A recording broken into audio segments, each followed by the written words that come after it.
everyone, and welcome to the Wound Care Gurus webinar series. We are very excited about today's webinar, Antimicrobials, Are You Getting What You Paid For? The information that you will learn will change how you treat wounds. This event is sponsored by Anacapa Technologies, a market leader and innovator in the formulation of antimicrobial skin and wound care products for nearly 20 years. Continuing education credit is available for this event, and just a reminder, there will be a question and answer session at the end with the presenter. So please enter your questions into the comments section, and we will try to answer as many as time permits. Our presenter today is Bill Richland. He is a physical therapist by trade. He is wound care certified as well as diabetic wound certified. He has been involved in wound care for over 25 years and been teaching nationally for over 17 years. His high energy and passion for solid evidence-based wound care is well known. We hope that you enjoyed today's presentation. Take it away, Bill. Hello, and welcome to today's webinar, Antimicrobials, Are You Getting What You Paid For? I am Bill Richland. I am your presenter for today, and I hope that you enjoy this presentation on the different antimicrobials that are available to us in the wound care world. To start off, as always, we are not going to be discussing any sort of off-label use, investigational use of any types of drugs, devices, or products in our presentation. Matter of fact, our company, Infinitus LLC and Wound Care Gurus, do not promote any product or brand over another. As a matter of fact, today we will not be talking about any types of specific brands of products in our presentations. Rather, we will be focusing on the ingredients and the agents that are used in different products to see how effective they truly are. Our goal is to present this information without bias as well. There is the opportunity to earn CE contact hours. We are approved through the California Board of Nursing, as well as the Illinois Physical Therapy Board for 1 hour of CEs. In order to achieve or receive those CEs, you're going to have to complete the evaluation at the completion of the webinar, and then you can expect to get a certificate within the next 5 business days. That will be sent to the email that you registered for this webinar with. Please check your spam if you don't receive it. And if it's not there either, you can always send us another email at customersupport@woundcaregurus.com, and we will happily resend you your CE certificate. Our objectives today is that upon completion of the program that you're going to be able to differentiate the different antimicrobial agents that are used in wound care and wound products today. You'll be able to discuss how each of the different agents works and its effectiveness based on what the evidence says. And then we'll show you so that you can discuss the different ways to properly analyze the effectiveness of an antimicrobial product. So let's get started. As we all know, the term bioburden simply refers to the level of bacteria and microorganisms that are present in the wound. All wounds, as we know, are contaminated. It is the one thing that must be universally addressed in all wounds, regardless of their etiology. There's always going to be a bioburden in there. The question is whether or not the bioburden is hindering wound healing. So the question we often ask is, how do you view the bioburden? Because depending how a person or clinician views the bioburden, it will determine our approach to treatment. For example, if we just think they're commensals, which means that they actually help the wound, we're not obviously going to try to do anything to remove it. If we look at them simply as contaminants, whereas they don't harm or they inhibit healing or anything like that, they're just a contaminant, it'll take a different approach. However, if we view them as pathogens, in which they can be harmful and deleterious to healing, that obviously would then bring about a different approach. And again, what we should be looking at the bioburden in the wound is it should be considered a pathogen. They are not commensals, and they're generally not just a contaminant. I'm sure many of you are familiar with the continuum of the bacterial bioburden, which starts at contamination, progresses to colonization, in which we just need to be vigilant in what we do. Cleaning our wounds effectively, maybe even occasionally considering the use of a antimicrobial agent that may help to reduce the bioburden and keep it in check, so to speak. When it moves into a localized infection, often referred to as like a critical colonization or superficial infection, to a spreading infection, and then worst case, a systemic. At any of these levels, there will be some type of intervention required. We're also familiar with another thing that has been making its way into wound care and becoming a very hot topic over the last several years, and that is biofilm. Biofilm, as we know, in nature, bacteria exists in this biofilm 99% of the time. So the question is, why would a wound be any different?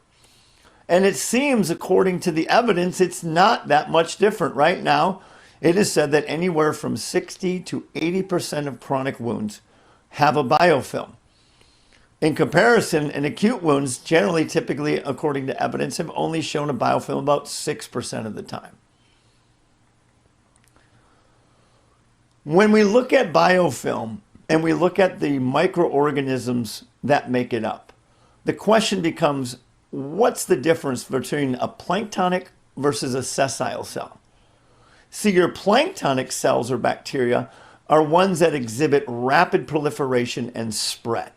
These are the ones that lead to the potential infections in our wounds. They're highly metabolically active, but that is good because it also makes them much easier to kill.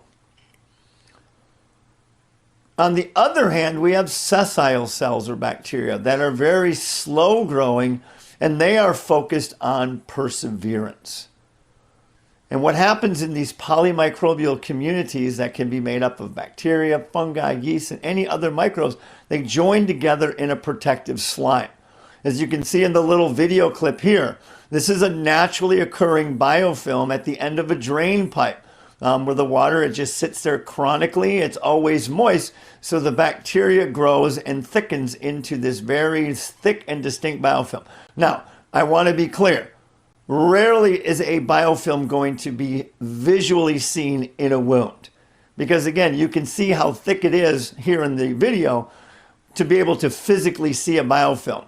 Literally, a wound would have to be seriously neglected for a biofilm of this extent to establish to the point where you could actually physically see it, touch it, and move it around as you see in the video.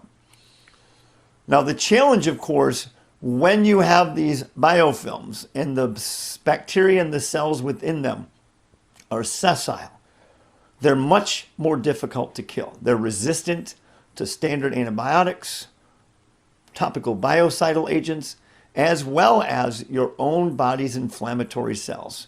Neutrophils and macrophages will have no impact on a biofilm. So what do we use antimicrobials for in wound care? Obviously, we use them for treating local wound infections or superficial. They have no ability to penetrate deep enough into the tissue to treat a spreading infection. They can be used to break down biofilms, again, depending on the agent. And they're often used to prevent infection and the development of biofilm as well. So let's take a look at the common antimicrobial agents that are being used today in wound care. Break them down, each one of them, look at how they work, and what does the evidence say about each one of them.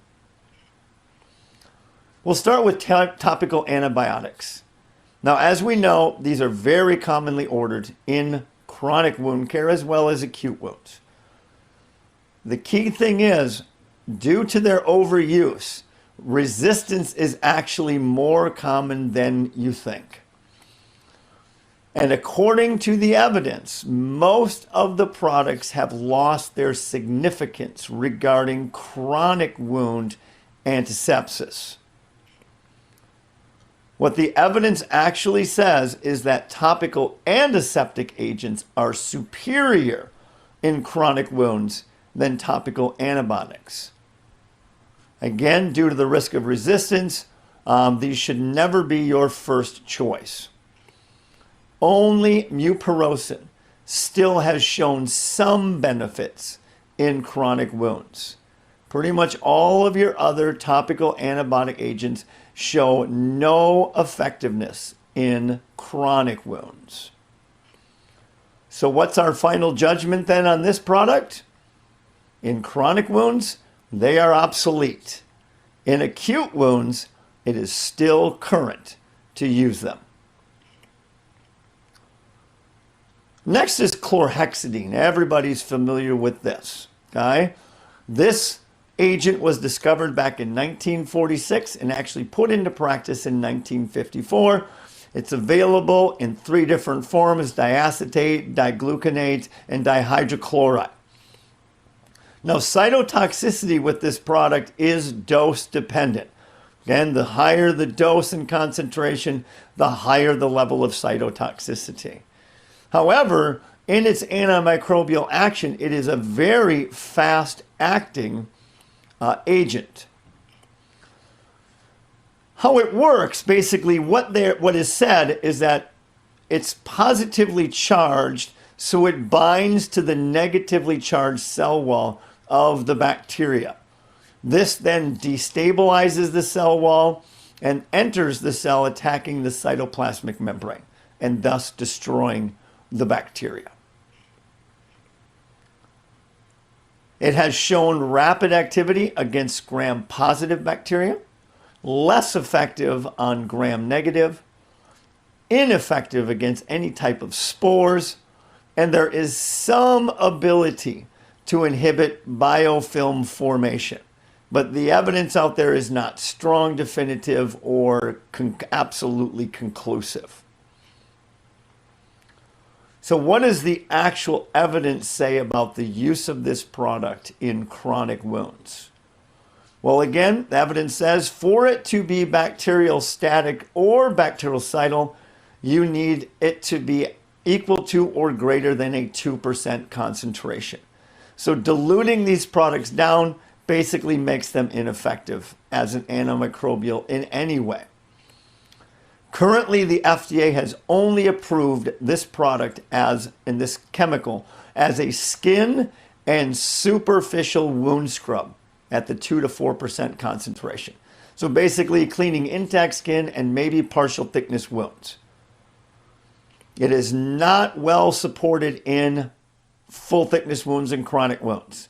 Most of the evidence is limited to oral and skin applications where these studies come from. There is some evidence that there is resistance forming, and there's been an FDA warning that came out back in 2017 of serious life-threatening allergic reactions to this product. So, final judgment on chlorhexidine? Obsolete. All right? This product is obsolete. Our next one we're going to address is hydrogen peroxide, most commonly and widely used in a 3% solution. It has shown some effectiveness against gram-positive and less effective against gram-negative. So how exactly does hydrogen peroxide work? It's an oxidizing agent that's going to produce free radicals that are going to then react with the lipids, proteins, and nucleic acids in the cells. Catalases in the bacteria and tissue will reduce, especially under a 3% concentration. Now, what does the evidence actually say regarding this product? Well, there's very limited studies that have been conducted on its efficacy in chronic wounds. Now, some studies have shown cytotoxicity even at lower concentrations under 3%. The initial analysis of studies seems to show very little effect on healing, but there's also no reduction of bacteria. Now, on an upside, there is some potential mechanical effects on debriding and removing debris because of that effervescence effect and that bubbling effect that occurs when you put it in the tissue. Final judgment then on hydrogen peroxide. It too is also obsolete. Our next agent is proflavine. Now this is very old school. You don't even really see it used very much out there. Maybe with some very old school clinicians. It's a brightly colored photosensitive acridine derivative. It was commonly used in World War II as a prophylactic agent and in surgical wounds. Now it's primarily been shown to be effective against gram-positive and gram-negative bacteria. How it works? It's said to inhibit bacteria by binding to their DNA to prevent unwinding and reproduction. It's shown effectiveness against sulfonamide-resistant bacteria, but there are some strains of MRSA that are resistant to proflavine. Now again, what does the actual evidence say out there? It can affect human fibroblast activity in wounds. There is very limited evidence of its use in human wounds. And according to most of the recommendations, it should be limited to superficial wounds and skin disinfection only. So what's our final judgment on using this product in chronic wounds? Obsolete. All right, this should not be being used anymore in current modern 21st century medicine. On to our next one. We have acetic acid. This has been around for a long time. There's a lot of people that promote the use of acetic acid. So let's break it down. Now, acetic acid was actually used way back even in World War I. And you could probably trace its origins back even to the ancient Egyptians that used vinegar and stuff like that. But basically, in essence, it is a vinegar and water solution, generally mixed at anywhere from 0.25 up to 0.5%. Now, effectiveness for it to be antimicrobial is going to need to be at least 0.5%. Under that percentage, its antimicrobial effectiveness is not shown to be all that impressive. It is a bactericidal against many gram-positive and gram-negative. Now, how it actually works, here's one where we don't clearly understand the effects. We do know that the minimal effective concentration still, again, needs to be at 0.5%. However, the challenge at 0.5% is that is a very acidic environment. It has a pH of 2.52. Knowing that normal pHs in wounds can be anywhere from 4 to 6, you are taking the acidity level of the wound down significantly. Now, it is suggested that these pH changes and this acid that's crossing the cell membrane can cause the release of protons and cellular death. But again, they've never clearly understood acetic acid's effect on bacteria. So that should again cause us to pause. If we don't really understand how it works, do we really know it works that well? So what does the evidence say? Well, right now, in vitro studies show cytotoxicity, but in vivo, which would be like animal studies, did not confirm that. It has shown some ability to eradicate bacteria in biofilms, but again, not conclusive and only done in vitro. This product has never been approved by the FDA for use in wounds. And all the antimicrobial effective studies that have shown it killing bacteria have been strictly limited to in vitro. There are no wound studies that quantitatively show a reduction in bacteria after treatment with acetic acid. So that brings us to what's our final judgment on this product? Again, it is obsolete.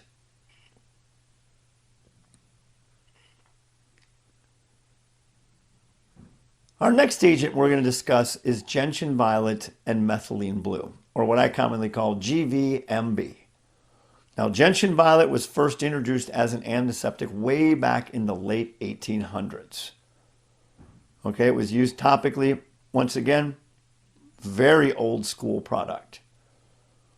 The combination of GVMB first showed antimicrobial activity back in 1902.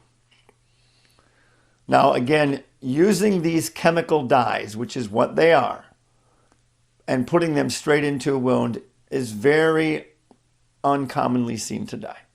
It still occurs occasionally. But what you see today more is that they are impregnating dressings with these dyes so that the dye produces a barrier within the actual dressing itself.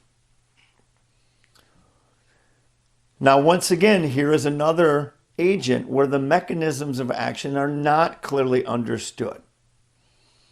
Some of the proposals are that the dyes have an oxidative reduction potential that short circuits the electron pathways.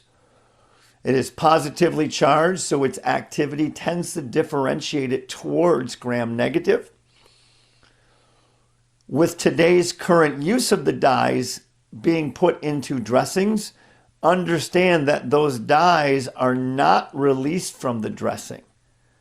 So they're impregnated into the dressing, so any antimicrobial activity that would occur with the GVMB occurs within the dressing itself, not outside the dressing in the wound. What does the evidence say about these two agents? All antibacterial evidence is based on in vitro studies only. There are no human studies. Its activity against biofilm is anecdotal at best and inconclusive. So what's our final judgment regarding GVMB? It is obsolete in using the actual topical dyes directly in the wound. Again, as an impregnated agent in a dressing to provide a barrier within the dressing so that the bacteria can't grow inside the dressing, that's a perfectly safe way to use the product. But again, it's not going to have any effects on the bacterial levels in the actual wound, though, only within the dressing. Our next agent is iodine. Now, of course, this was first used in 1839, and then they brought it into the Civil War, very proliferatively used in the Civil War. The challenge was the early forms of iodine caused pain, irritation, and discoloration of the tissues and the skin. So that ultimately led to the development of iodophores. This is basically where they mix the iodine with a solubilizing agent so that they would be less toxic. Povidone iodine, for example, would be an example of that.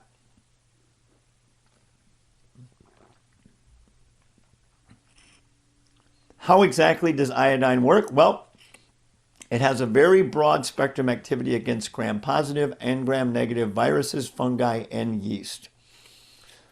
It is not shown to be effective against spores. Now again, its exact action on these microorganisms is not known. One of the proposals is that it is capable of destroying the DNA in the cells, which then of course leads to the cell death. So let's take a look at what the evidence says. Now there is extensive in vitro evidence that it is an effective antimicrobial agent. Okay, there are even some human studies that suggest bacterial load reduction. However, there are conflicting studies that show no effect. So it's not been conclusively determined that it is effective in humans. Animal studies have indicated cytotoxicity to cells. And unfortunately, there was a report that there were contaminated povidone iodine solutions, bottles that were contaminated with Pseudomonas. And that was documented in an article that you can see cited at the bottom of the screen. That's kind of scary. So let's take a look at what the evidence says.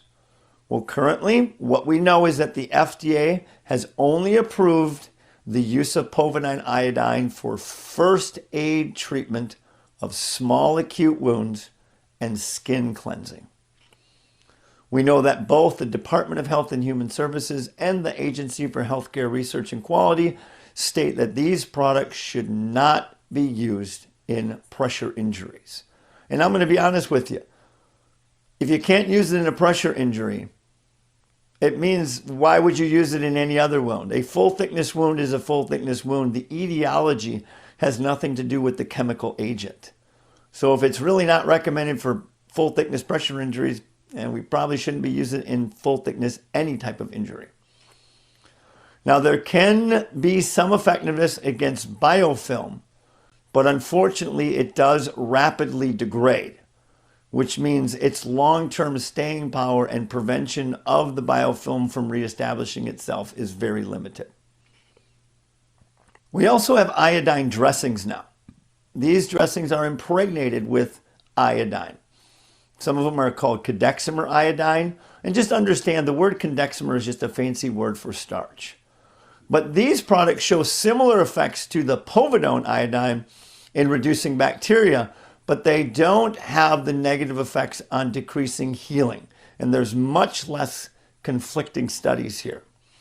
They've also not demonstrated toxicity in any studies either. There's actual clinical evidence of a reduction of bacteria when using these iodine-based dressings in wounds. And recent research is also showing that it can be effective against biofilm as well. So what's our final judgment on iodine? Povidone is obsolete in its use in chronic wounds. Iodine dressings would be a current and safe and effective alternative or option to use. Our next agent we're going to discuss is sodium hypochlorite and hypochlorous acid. I put the two together because one is a derivative of the other, and I'll get into that. Now, this is probably one of the most misunderstood agents out there by clinicians in wound care. We know that sodium hypochlorite was first became known as a solution called Dakins, which was introduced back in 1915 at the beginning of World War I. It was developed by, I believe, Henry Dakins, who was a chemist, and Dr. Alexis Carroll developed what was known as today as we call Dakins solution. There are cytotoxic and non-cytotoxic forms of sodium hypochlorite products and hypochlorous acid products. So let's talk about the chemistry, because this is very important in understanding sodium hypochlorite. Sodium hypochlorite is the actual source of hypochlorous acid. So what happens is when the sodium hypochlorite dissolves in water or the fluids in your wound, it's going to disassociate into hypochlorous acid and hypochlorite. Now, hypochlorous acid is the primary antimicrobial agent, far more effective than hypochlorite. But neither of them can be isolated in a pure form very well because of its rapid equilibrium back to its precursor, which is sodium hypochlorite. It's also been found that typical proteins that we would find in wound exudate can neutralize these agents. Now, how exactly it works? Evidence suggests a multifaceted effect, which would include inactivation of some of the key enzyme systems in the bacteria, protein denaturation, and disruption of the nucleic cells. It's also been able to demonstrate an ability to dissolve necrotic tissue, kind of acting as a chemical debriding agent. So let's take a look at current evidence. Now, again, evidence shows sodium hypochlorite and hypochlorous acid are effective broad-spectrum antimicrobial agents in and of themselves in appropriate concentrations. Now, per the CDC, chlorine and hypochlorites have very broad-spectrum antimicrobial activity against organisms and biofilm. Has to be at a minimum of, according to the CDC, of 500 parts per million, 0.5%, to kill spores, viruses, and bacteria on surfaces. Okay? 0.5% is the strongest concentration that is safe to use on skin. Anything above that concentration of sodium hypochlorite will lead to damage to the skin. So imagine if using 0.5% on an open wound, how potentially damaging it would be to the tissue. According to Duke Infection Control Outreach Network, it states that sodium hypochlorite is required to remove C. diff and its spores. As I said, sodium hypochlorite is also a sporicidal. Now, most concentrations of 0.25% or less have only demonstrated antimicrobial effects in vitro. There is no wound evidence. So what should we look for in a sodium hypochlorite or hypochlorous acid product? We want to find one that has a pH somewhere between 5 and 8.5 at the highest. Again, the higher the pH, the less dissociation into hypochlorous acid. We're looking for highly stable products that have a long shelf life. You don't want something that rapidly degrades. Okay, for example, most products, when the pharmacist makes up like a Dakin solution in the pharmacy, it typically has anywhere from maybe a 14 to 30 day shelf life at best. It is that stability that also helps to make sure that there is a high conversion to hypochlorous acid. We don't want a product that is easily neutralized by wound fluids. And if you're using a hypochlorous acid product, you're going to need one that is greater than a 0.35% concentration. The challenge with that is when you try to create a solution that's pure hypochlorous acid, greater than that concentration, it's highly unstable and very almost impossible to create a stable product when they get higher than that. So those are just some things. Again, this product and this agent it's really all about the chemistry. All right, and I encourage you to do your own due diligence and research into the chemistry yourself. So final judgment, Dakin solution is obsolete. This is not something we should be using in wound care today. One, it's not FDA approved, and number two, there is no definitive evidence that it actually is antimicrobial in wounds. That has never been established in any studies. There's a number of correlative studies, but there's no causative studies where they actually do an analysis before and after treatment of Dakins to see if the bacterial levels were lower. Modified sodium hypochlorite products are current, and hypochlorous acid products are current, but with limitations, because if they don't have a high enough concentration, they're not going to remain stable and they're not going to be effective as an antimicrobial. That brings us to our next agent, which is PHMB, or known as polyhexamethylene biguanide. It's just a lot easier to say PHMB. Now, this is commonly used as an antiseptic in wound dressings, contact lens solutions, and swimming pool cleaners. It has shown to be effective against gram-positive and gram-negative. Now, how does it work? Well, maximal activity as an antimicrobial occurs at a pH of 5 to 6 and at a concentration of 5 to 6%. The challenge is, though, it is quite cytotoxic at that concentration. However, it is said to interact with the surface of the bacteria, and then it's transferred into the cytoplasm and cytoplastic membrane, which then leads to increased fluidity, permeability, which releases the lipopolysaccharides from the membrane, bringing about cell death. What you will often see, though, and in the image on the screen, and this is a screenshot from a PHMB product that is available here, look at the percentage of PHMB, 0.1%.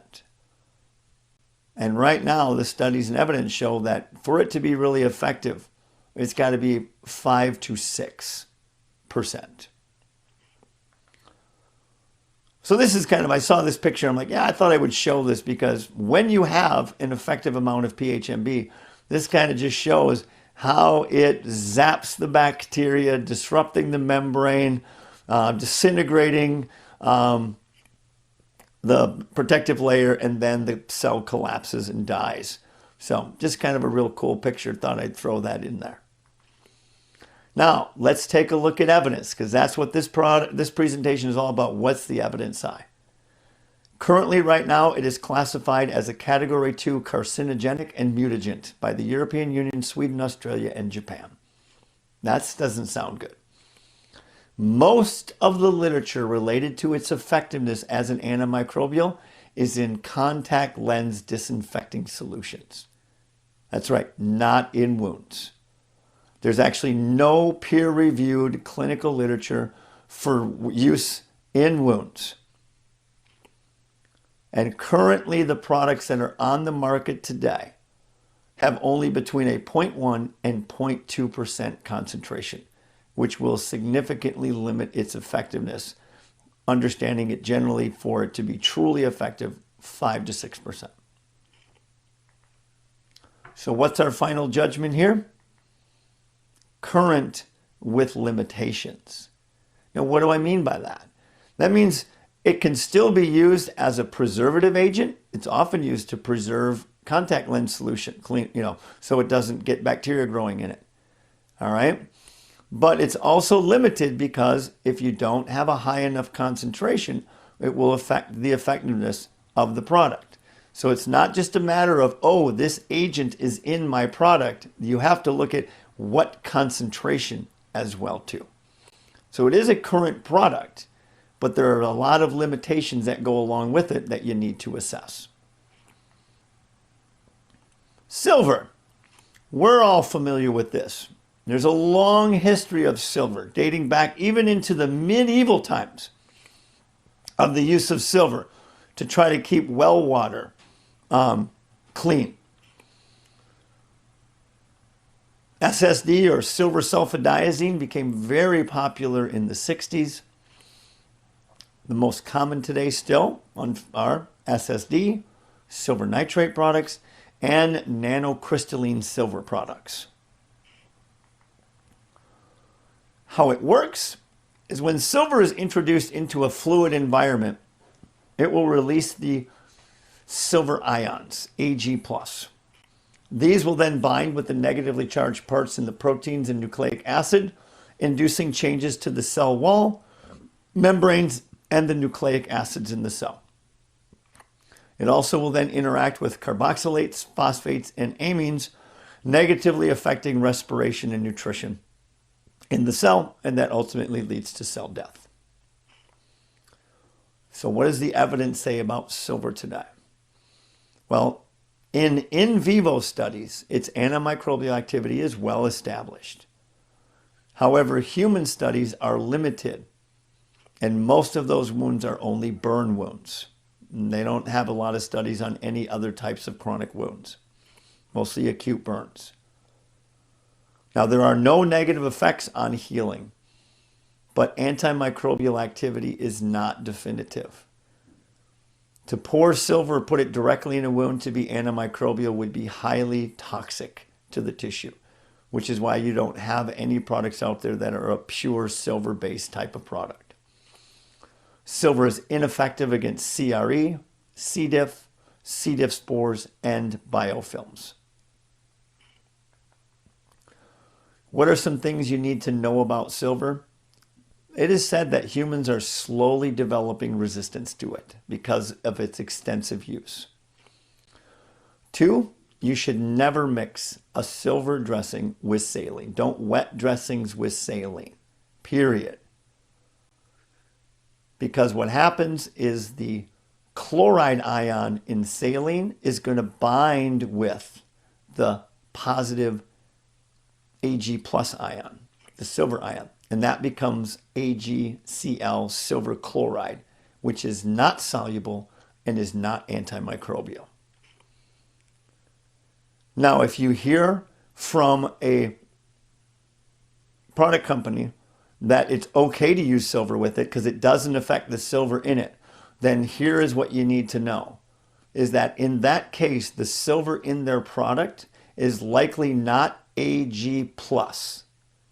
There are 2 other ions, Ag++ and Ag with 3 pluses. Neither of those 2 forms of silver are antimicrobial. Only the Ag+ is antimicrobial.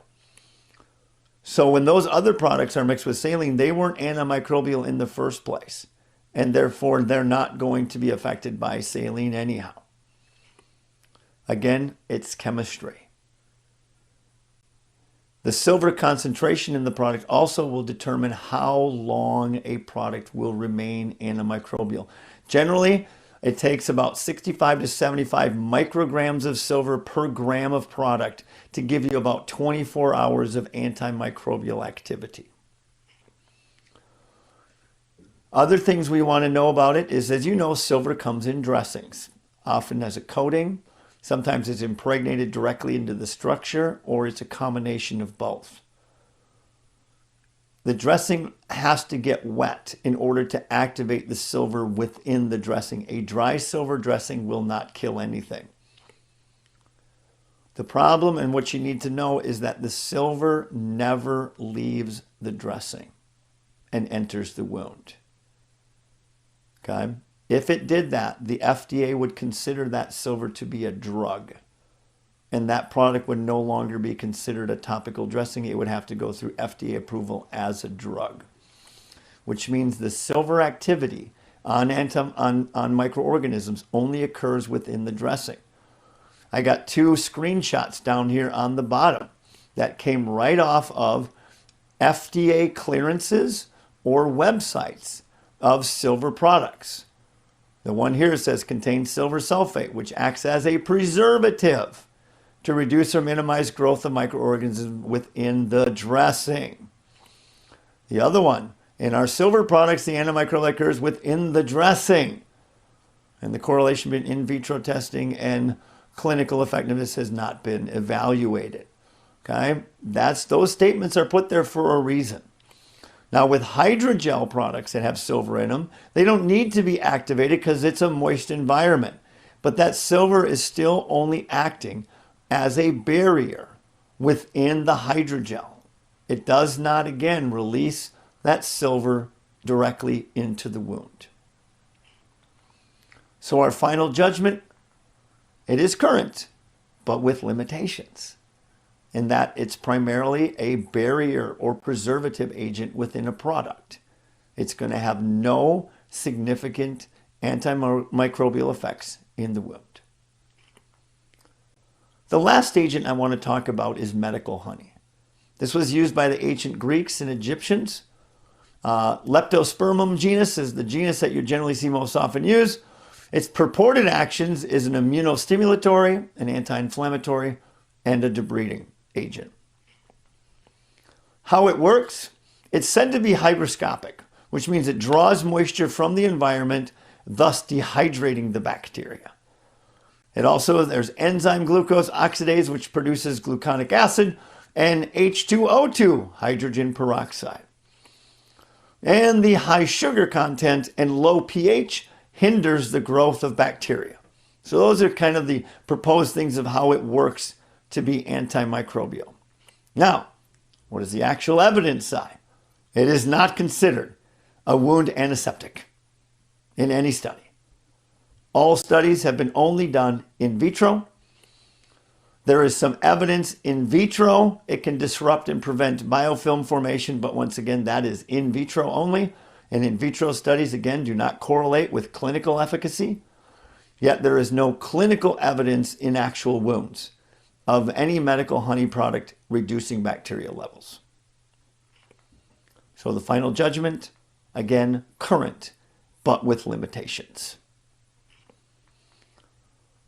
So I want to wrap up by talking about how do you know if the products we are buying are effective, and how would you tell that? So I'm going to give you some key points on what to look for. First of all, always do your due diligence on your products. Okay, that means listen to more than just what the salesperson says. Do your own research. Ask them for studies. Okay? Because I want to let you know, folks, anecdotal evidence is not actual real evidence. Since you can't see a microorganism with your naked eye, when somebody says, oh, I've seen it work, I'm like, really? That's impressive. Okay? Because what they didn't see it is it actually worked. They saw a positive outcome with the use of the product, but that doesn't mean that that positive outcome was necessarily due to the use of that product or because that product was actually killing bacteria. They have not confirmed that. That is anecdotal and at best. You would need to do a quantitative analysis of the microbial load before and after treatment to prove it actually reduced the bacterial levels. And also, unless that you have controlled all the other factors that could account for a reduction in a bioburden, like your own immune system, saying I used a product and the wound got better only shows correlation, does not prove causation.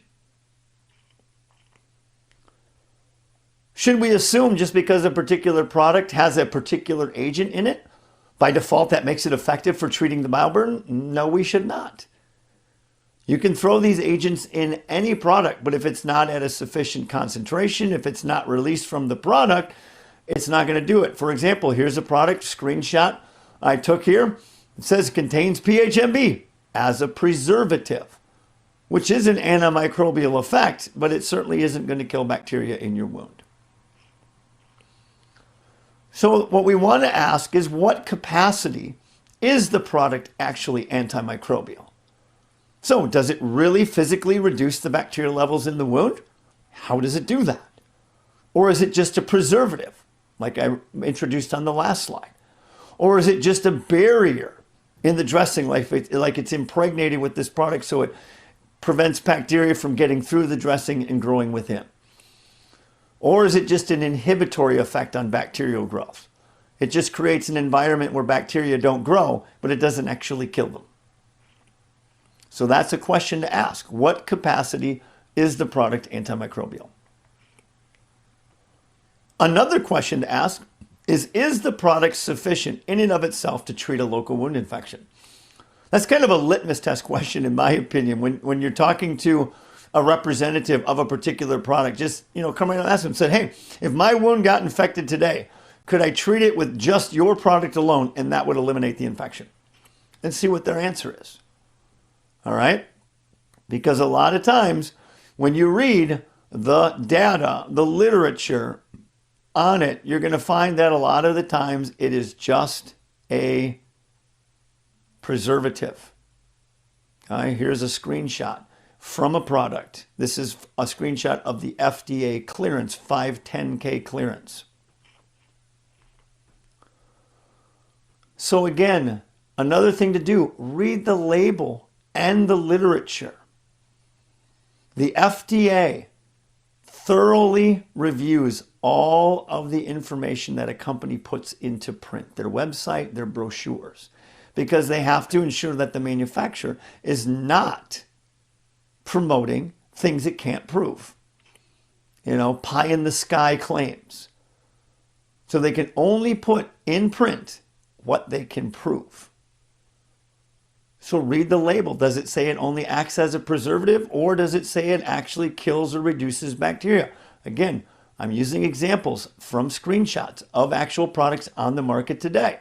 In the first one, you can see right here, under clinically tested, clinically proven to reduce wound bioburden levels. Okay, they can put that in their print because the FDA agrees with it. They've proven it to them.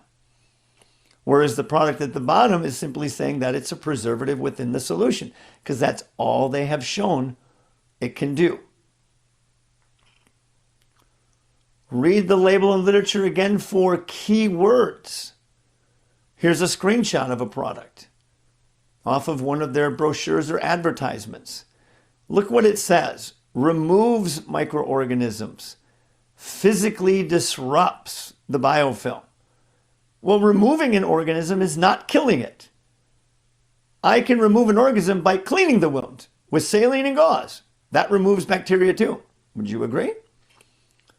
Physically disrupting a biofilm. Well, yeah, I can physically disrupt a biofilm again with a scalpel and a curette. I can physically disrupt it with a gauze and saline scrub.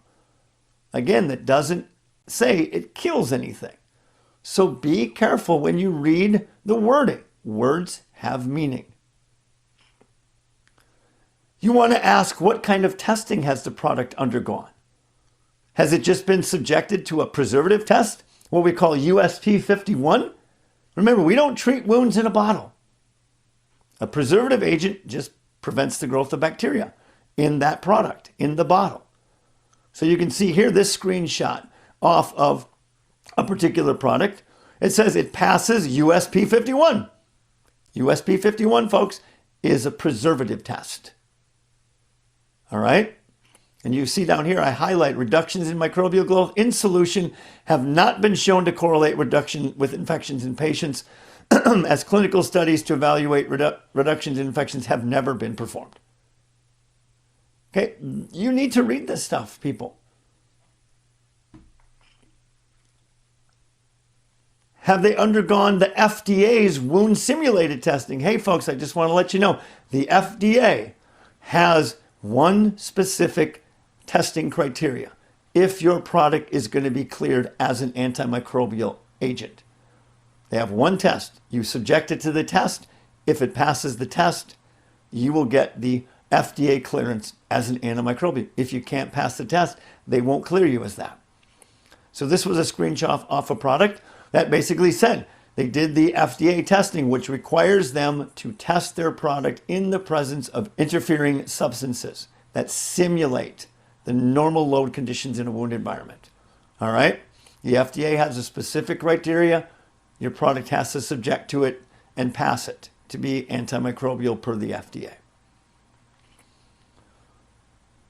Has your product only undergone in vitro or in vivo? Okay? As we all know, in vitro does not correlate with performance in wounds. In vivo may have a higher correlation, but it's not definitive either. Because just doing an acute wound made on the back of an animal does not necessarily simulate a chronic wound. Okay? But look for that type of thing. What sort of testing has their product undergone? And what does it say the test results were? In this one here, it doesn't say it actually went through USP 51. It just said they used the same organisms that the USP 51 antimicrobial testing uses. So here's the key thing is here. It didn't say it passed at USP 51. It just said we use testing using the same organisms. Different verbiage means a different thing. The other real important thing I would say is, does it have any clinical evidence? Actual wound evidence. Again, I showed this one earlier. Clinically proven to reduce wound bioburden levels. All right? Versus the bottom screenshot says, does not provide any antimicrobial antibiotic action against organisms in or on a wound. Okay? Two different products, two different literatures from each of the products. They speak a very different story. And then the last thing to look for is their FDA clearance. Has the product passed the test that the FDA prescribes? So is it truly a broad spectrum antimicrobial or is it just a cleanser? And again, this would be available if you get a copy of the 510K FDA clearance form. Every product and cleanser on the market today has to have one of those. So let's wrap up with the criteria for an ideal antimicrobial. We want one that is selectively toxic to microbes, but is not toxic to the host. We want one that is soluble in the body and tissue distribution is effective. It needs to be cost effective. It needs to be hypoallergenic. It can't lead to resistance. You want something with a long shelf life and stability even after the product is opened. You don't want to pop the lid and be like, all right, you got to use this within the next 7 days or it's no good. And we want something that's microbiocidal, not just microbiostatic. We need it to kill bacteria, not just inhibit their growth. And we need it to remain in the body long enough to be effective. If it hits the body and rapidly degrades too quickly, its effectiveness is very short-lived and will require frequent application in order for it to work. So, as we wrap up here again, just a reminder to receive that 1 hour of CE credit. Make sure you complete the eval. You'll get the certificate within the next 5 business days. Check your spam. Don't receive it. Send us an email at customersupport@woundcaregurus.com and we will happily resend it to you.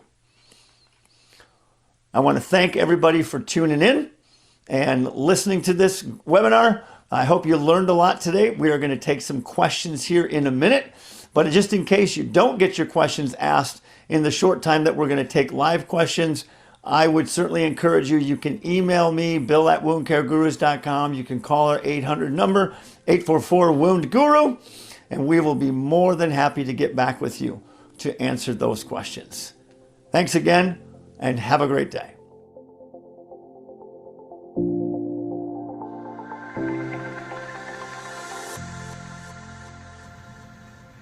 Hey, everybody. I hope that you enjoyed my presentation. You've seen the little thing popping up about needing to refresh your screen. I got a note during the thing that said something about there was some break and glitch in the communication between the chat box or comment box. So if you just take a minute quick, refresh your screen. That chat box should be accessible on your screen for you to be able to type in any questions, because I would love to take some time here to answer any questions that you may have. So I'm going to give you all a minute to type those in. I did get a couple of questions actually that were emailed to me, so I'm going to take a minute to answer a couple of those while I'm waiting for your questions to type them in. So let's see here.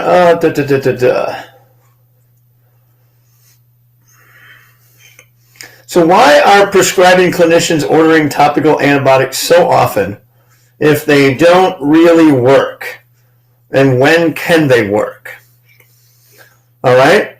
So, real simple.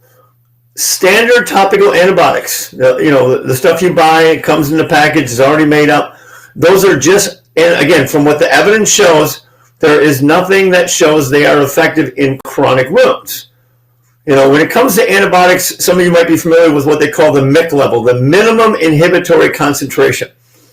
So they have to mix those drugs up or make the tablets, the pills at a level that when you take it orally or you put it on topically, that it's going to be able to inhibit that bacterial growth. The challenge is when you're using those standard products or standardized products is the issue becomes that MIC level is too low because of all the other things that are in the wounds which decrease the effectiveness. I mean, it was kind of funny. When I saw this question, and just the other day, I was actually watching a webinar on biofilm strategies. And Dr. Wolcott, who was doing the talk, they are doing topical antibiotics to help with biofilm, but here's the key thing. They're compounding them at 1,000 times the concentration. They're not just buying a bottle of standard bacitracin or neosporin or Bactroban and throwing in. They're actually compounding these things at a concentration up to 1,000 times their normal strength. And I can see where that would be effective. I hope that makes sense because they're well above the MIC level. So that would be the answer that I would, for that one. So I hope that makes good sense. If not, you can ask me. So let's see. Already got some questions rolling in here. So let me pull them up. So it says, if we aren't supposed to moisten a silver dressing with saline, do we just use sterile water instead? Correct. If there was a need to moisten the dressing, sterile water would be a better choice because you're not going to there's nothing in water that's going to inactivate the ionic silver in the product. It'll activate the ionic silver so it can be released into the dressing to play that inhibitory role within the dressing. But if you, like I said, if you wet it with a saline, okay, the moist environment will allow the ions to release, but then they're going to immediately bind with your chloride ions, and that's, of course, going to reduce the effectiveness of your silver product. Next question. Is the 510K FDA clearance form something included with the product or something you can find online? Yes, it is not included with products usually. Having worked as a clinician for many, many, many years and met with many, many reps and looked at products, that's generally not something that they offer up in the standard literature that they give you. What I would look at is just request them. Ask them, is there a chance I could get a copy of your 510K clearance? Or a lot of times, I'm not going to say all the time, but a lot of your more standard popular products, if you just do an online search and just type in the name of the product and FDA 510K clearance, you will get a link to a PDF file, and you can find them on most. So, and again, I would just, if you guys, can do some searching. If you can't find it, feel free to email me, again, at bill@woundcaregurus.com. I have a number of different FDA clearances I've found over the years, and I've stored them up, especially on antimicrobial products. So I can always zip you off a copy of something that I already have. All right, next question. What is your go-to antimicrobial wound cleanser? Well, again, if you are asking for an antimicrobial wound cleanser, and you mean by one that will kill bacteria in the wound, there is only one. Okay? I don't really want to get into brand names a lot, but I will in this case, because it's a specific question. Currently, the only product that is FDA cleared as a broad spectrum antimicrobial that has passed the FDA simulated testing and has clinical evidence is a product called Anicept. All right? All the other cleansers out there that say they're antimicrobial, they're perfectly good cleansers. I take nothing away from that. However, when you look into their details, you will see that the agent that is in that cleanser that's antimicrobial is only functioning as a preservative in there. Again, it doesn't take away from the fact that you can certainly use it to clean a wound, but you need to understand that that preservative agent is not going to kill bacteria in a dirty wound environment. All right, let's see here. I've got another question. All right, do you leave the antibacterial spray in the wound and not pat dry? Again, I'm going to presume if we're referring to a truly antimicrobial, wound cleanser product, like I mentioned, the Anicept product in this case, which is, again, not my information, just telling you what's out there. You can do your due diligence for yourself. But generally speaking, you got to leave it in there for a certain period of time for it to be effective. There is no antimicrobial out there that kills bugs instantaneously the second it hits it. Generally, I would say it's going to take usually about 30 to 60 seconds at a minimum, And again, and that is going to be dependent on the agent that is introduced into the wound as to how rapidly that it is going to kill bacteria. So I hope that answers your question. All right, other questions here. Is there any quick way to remember the critical signs of infection, like perhaps a mnemonic where each letter stands for assessment finding? The two that I use and teach are NERDS, N-E-R-D-S, which basically, let's see if my memory is any good, non-healing, erythema, red friable granulation, debris in the wound, and smell is NERDS. And that would, if you have 3 or more of those, that would indicate that you have a local infection and you would need some sort of topical treatment. No systemic is necessary at this point. And then the other mnemonic I use is STONES.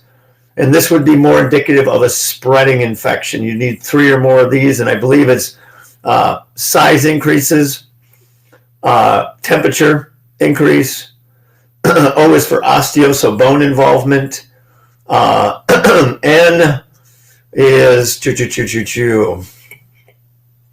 oh, I can't remember what N stands for. I apologize. I'm drawing a blank on that one. E is for edema, erythema, and exudate. And then S is again for smell. So sorry I blanked on the N. It'll probably come to me maybe, and I will get back to you on that one. All right. Any other questions that are coming in? Again, feel free to ask. Happy to answer. All right. Our facility has been using Dakins for years, and I have seen it work. How can that be if you say the evidence does not support it? Again, if you remember what I talked about, and often people make the mistake that just because he is, or I should say, just because a product has the same ingredient doesn't necessarily mean that it is going to function the same, because chemistry is a big issue with stuff like that, especially with sodium hypochlorite. pH of the product has a huge effect. The issue with Dakins is because the pH is so high, it is highly, highly unstable. Even when they make it up in the pharmacy and they put it in that brown bottle and seal it up, it's still only good on the shelf for 14 to 30 days. All right. So, and that's because of its instability. And again, because of that highly instability, is that when it does degrade, a very small percentage of it only breaks down into hypochlorous acid, which is what you want more of, because that's what's actually antimicrobial. Other sodium hypochlorite products that are effective at killing bugs is because their pH is lower. Doesn't mean they need more sodium hypochlorite. It just means because the sodium hypochlorite is more stable, when it does break down, there's going to be a higher percentage of it that is going to convert to hypochlorous acid. All right? And that's what you want that product to do. All right. Just see what we have coming up here.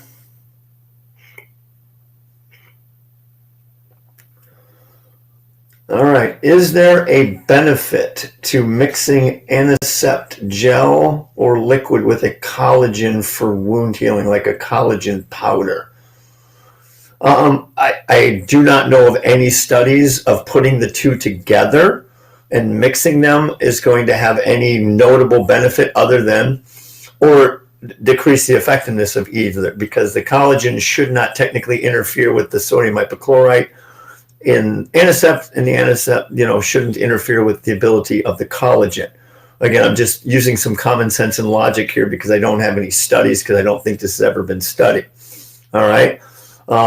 Again, I understand the point. If you want an antimicrobial, you want that effect. You want the collagen to stimulate healing. So should not be, just from a common sense and logic, but my guess would be, and the best thing to do would be to confer with the actual product manufacturer, your rep, and just say, is there an issue with mixing these two products or using them together in the wound? And they might have some input or insight in that I cannot offer.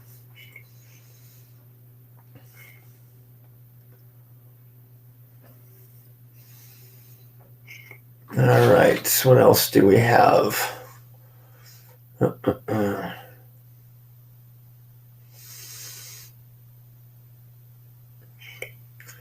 Why are there so many silver dressings on the market if they really cannot kill bacteria in the wound? Well, obviously, I can't necessarily give you an evidence-based answer to why there's so many market products out there, other than what makes sense to me would be is it sells, and so people buy.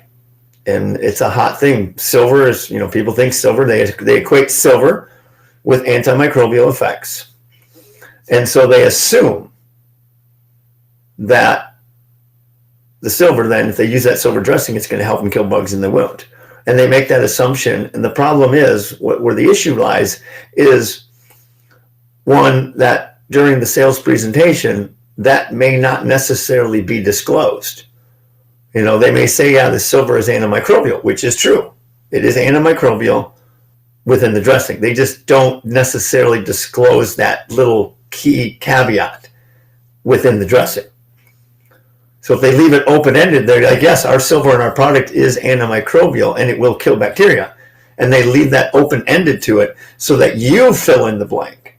Oh, it must kill bacteria in the wound then. Well, they didn't really say that.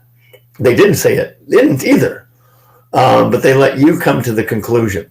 And that is why it's really important that you read their literature and look for those FDA 510K clearances, because it will disclose in there that it is a barrier, excuse me, within the dressing.